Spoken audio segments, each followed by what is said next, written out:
বাংলাদেশের বৈষম্য বিরোধী ছাত্র আন্দোলনের ডাকা ছাত্র জনতার গণমিছিলকে কেন্দ্র করে বাংলাদেশে আবারও সহিংস হয়ে উঠছে আন্দোলন। শুক্রবার রাজধানী ঢাকা ও ঢাকার বাইরে অন্তত ৫ জেলায় সংঘর্ষ, ভাঙচুর, সংঘাত ও অগ্নিসংযোগের ঘটনায় নিহত হয়েছেন একজন শ্রমিক ও পুলিশের একজন সদস্য। এসব ঘটনায় আহত হয়েছেন অন্তত ৩৭০ জন। রাজধানীর উত্তরায় গণমিছিল কর্মসূচিতে অংশ নেওয়া শিক্ষার্থীদের সঙ্গে পুলিশ ও স্থানীয় আওয়ামী লীগের নেতা কর্মীদের পাল্টাপাল্টি সংঘর্ষ হয়েছে।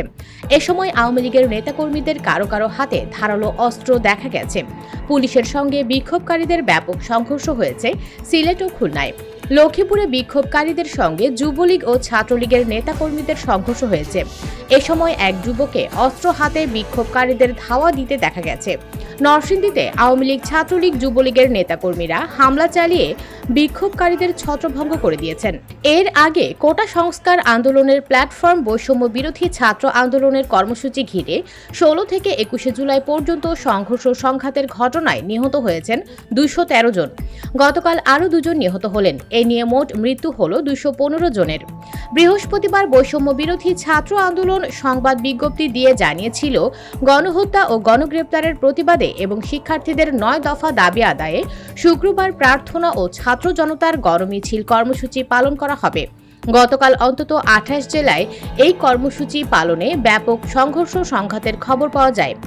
এদিন ছাত্র আন্দোলনে সংহতি জানিয়ে গণমিছিল ও সমাবেশ করেছে রাজধানীর মিরপুর ডিওএইচএস এ বসবাসকারী অবসরপ্রাপ্ত সামরিক অফিসার, জেসিও ও অন্যান্য সকল পদবীর মানুষেরা।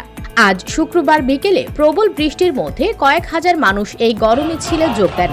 শিক্ষার্থী সহ ২ শতাধিক মানুষের হত্যার বিচার চেয়ে স্লোগান দেওয়া হয় মিছিলে। মিছিলকারীদের ব্যানারে লেখা ছিল, চলমান পরিস্থিতিতে অবসরপ্রাপ্ত সামরিক অফিসার, জেসিও ও অন্যান্য সকল পদবীর আহ্বান। উল্লেখ্য, মিরপুর ডিওএইচএসে মূলত সশস্ত্র বাহিনীর অবসরপ্রাপ্ত সদস্যরা বসবাস করেন। গণমিছিল ও সমাবেশে বিপুল সংখ্যক অবসরপ্রাপ্ত সদস্য ছাড়াও তাদের পরিবারের সদস্যরা অংশ নেন। বিশেষ করে বিপুল সংখ্যক নারী সদস্যকে মিছিলে অংশ নিতে দেখা যায়। মিছিলে হত্যার বিচার চেয়ে নানা ধরনের স্লোগান দেওয়া হয়। স্লোগানের মধ্যে রয়েছে, উই ওয়ান্ট জাস্টিস, আমরা কে, রাজাকার রাজাকার, কে বলেছে স্বৈরাচার স্বৈরাচার, রক্তের বন্যায় ভেসে যাবে অন্যায়, আমার ভাই কবরে, খুনি কেন বাহিরে, ইত্যাদি। নতুন কর্মসূচি ঘোষণা। এদিকে কোটা সংস্কার আন্দোলনের প্ল্যাটফর্ম বৈষম্য বিরোধী ছাত্র আন্দোলন নতুন কর্মসূচি ঘোষণা করেছে। ৩ আগস্ট শনিবার সারা দেশে বিক্ষোভ মিছিল ও পরদিন রোববার থেকে সর্বাত্মক অসহযোগ আন্দোলনের ডাক দিয়েছে তারা। সারা দেশে ছাত্র নাগরিকের শান্তিপূর্ণ আন্দোলনে হামলা করে খুনের প্রতিবাদ ও ৯ দফা দাবিতে এই কর্মসূচির ডাক দেয় বৈষম্য বিরোধী ছাত্র আন্দোলন। আজ শুক্রবার রাত 7:45-র দিকে ফেসবুক লাইভে এসে এই কর্মসূচির ঘোষণা দিয়েছেন বৈষম্য বিরোধী ছাত্র আন্দোলনের অন্যতম সমন্বয়ক আব্দুল হান্নান। তিনি ঢাকা বিশ্ববিদ্যালয়ের English for speakers of other languages বিভাগের স্নাতক শ্রেণীর শিক্ষার্থী। একই সময়ে আরেক সমন্বয়ক আসিফ মাহমুদ তার ফেসবুকে এই কর্মসূচির কথা নিশ্চিত করেন।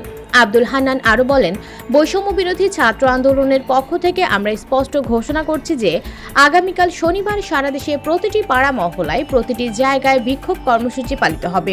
রোববার থেকে সর্বাত্মক অসহযোগ আন্দোলন পালিত হবে।